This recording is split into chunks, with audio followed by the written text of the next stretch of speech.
Salut les amis, on se retrouve aujourd'hui pour une vidéo qui sort un petit peu de ce que j'ai l'habitude de faire, à savoir les drones, la technologie, les voyages. Je vais vous parler d'une de mes passions depuis une quinzaine d'années, qui est l'horlogerie. Je vais vous parler d'un projet que j'ai découvert en 2016 sur une plateforme qui s'appelle Kickstarter.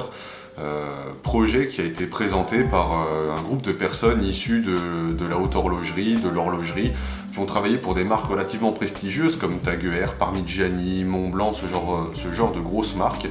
Et ils ont eu un projet un peu fou, un peu ambitieux de lancer une marque qui s'appelle Code 41, dont le maître mot de cette marque, c'est la transparence sur l'origine des pièces de cette montre. Donc pour que le projet soit validé, il fallait qu'il requiert à peu près 50 000 francs de participation, si ma mémoire est bonne. Et le projet a tellement séduit qu'en quelques jours, ils ont eu plus de 500 000 francs de participation.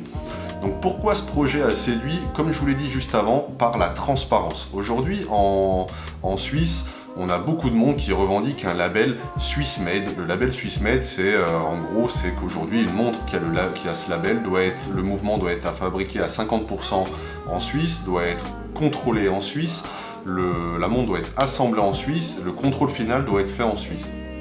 Et aujourd'hui, clairement, c'est juste pas vrai. 80% des marques revendique le label Swiss Made alors qu'il y a à peu près un quart de la montre qui est de provenance suisse. On retrouve des pièces qui sont fabriquées en Chine, des bracelets qui viennent d'on ne sait où, enfin voilà, c'est un petit peu mensonger.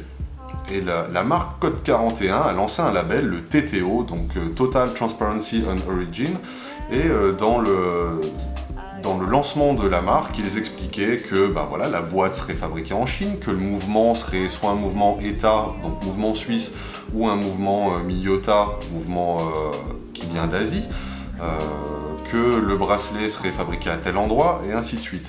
Une transparence également sur les coûts de fabrication, les coûts de vente. Aujourd'hui, la marque Code 41 applique une marge de 3,5 fois le prix de fabrication. Quand vous prenez des marques de luxe, la moyenne aujourd'hui c'est entre 6 et 8 fois le prix de fabrication. Donc aujourd'hui une montre que vous achetez qui coûte 500 francs à fabriquer, vous allez la payer entre 3 et 5 000, entre 3 et 5 000 euros, pardon. Voire beaucoup plus suivant le prestige de la marque. Donc comme je vous ai dit, Code 41 équipe ces montres de mouvements ETA ou Miyota. C'est des mouvements qu'on peut retrouver sur des grosses marques de luxe. On peut en citer quelques-unes, Chanel, Dior. Donc vous voyez, cette marque utilise des mouvements qui sont utilisés par l'industrie du luxe, qui ont un coût de revient qui est relativement ridicule.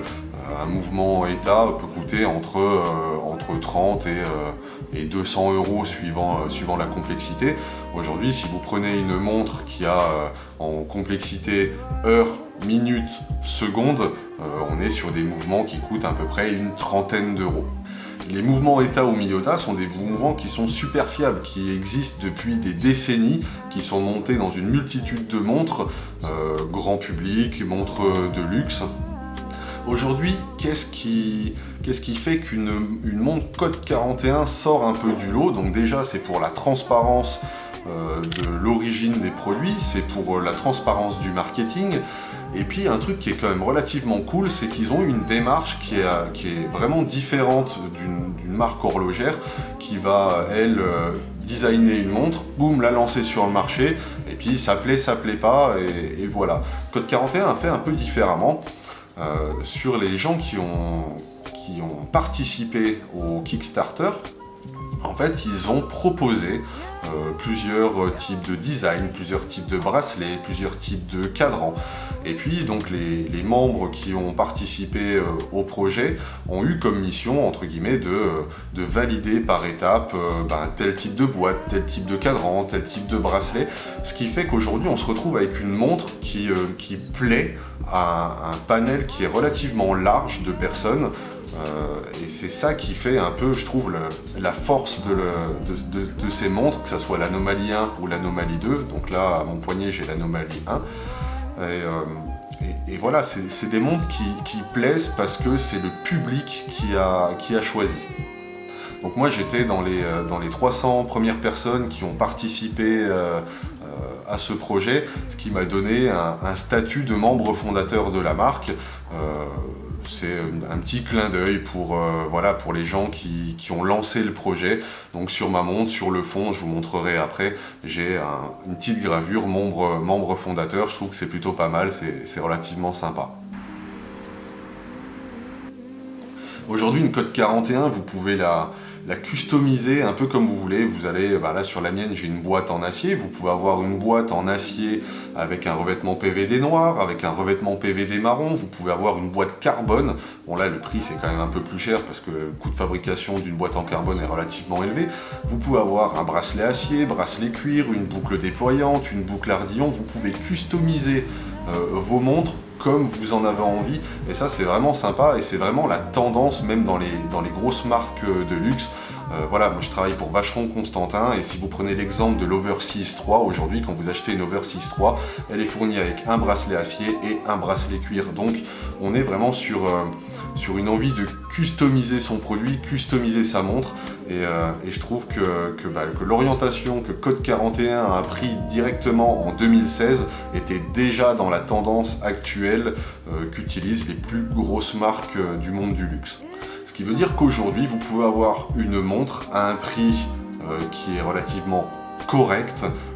Faut compter moins de 700 € pour une Code 41 et qui aura exactement les mêmes terminaisons, performances, la même fiabilité qu'une montre que vous allez payer de 3 000 jusqu'à 10 15 000 € et qui ne justifie absolument pas le prix. Après, vous avez des marques comme Vacheron, comme Patek Philippe, qui eux ont des labels un petit peu spéciaux, par exemple le Poinçon de Genève ou le label Patek, qui garantit l'origine des composants de la montre, qui garantit l'origine des matières précieuses, qui garantit un paquet de choses. Mais bon, ça, il y a très peu de marques qui le font et qui se soumettent à des grosses restrictions, ce qui fait que les montres peuvent atteindre des prix qui sont assez élevés, voire démesurés pour certains produits spécifiques. Donc si la marque Code 41, la petite présentation que j'ai pu vous faire, vous interroge, vous intéresse, je vous invite à aller sur le site de la marque Code 41, je vous mettrai le lien aussi dans la description. Allez voir, allez faire un tour, lisez l'historique du Kickstarter, vous allez voir, il y a une transparence qui est vraiment agréable. Si vous avez envie de vous acheter une montre de qualité à un prix qui est raisonnable, vous pouvez aussi avoir, grâce à mon statut de membre fondateur, je peux vous donner ce code qui vous permettra d'avoir 10% sur l'achat de la montre. C'est toujours ça de gagner. Je vous le remets aussi dans la description. Et puis moi je vous dis abonnez-vous à la page. Si ça vous a plu, mettez un petit pouce.